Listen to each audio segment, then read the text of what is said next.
Hey DIY enthusiasts! Today I'm going to show you how to make your very own rowboat from scratch. That's right, a robotic boat. Let's dive right in. First things first, you'll need your materials, a small DC motor, a propeller, a battery pack, a switch, some wires, a waterproof container, and a basic boat hull. Got everything? Great. Step 1, prepare the hull. I'm using a lightweight plastic hull that I found at a craft store. Make sure it's sturdy and waterproof. Cut a small hole in the back for the motor shaft. Step 2, install the motor.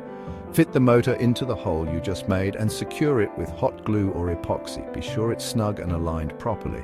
Step 3, attach the propeller. Slide the propeller onto the motor shaft. This is what's going to propel your boat forward. Make sure it's secure and spins freely. Step 4, wiring time. Connect the motor to the battery pack using wires. Solder the connections if you can, then add a switch in between one of the wires. This will allow you to turn your rowboat on and off. Step 5, protect those electronics. Place the battery pack and switch inside a waterproof container. Seal it tightly to prevent any water from getting in. Final step, test it out. Place your rowboat in water and flip the switch. Watch it zoom around. And there you have it, your very own rowboat. Make sure to like, subscribe, and share your rowboat creations in the comments below. Until next time, happy making.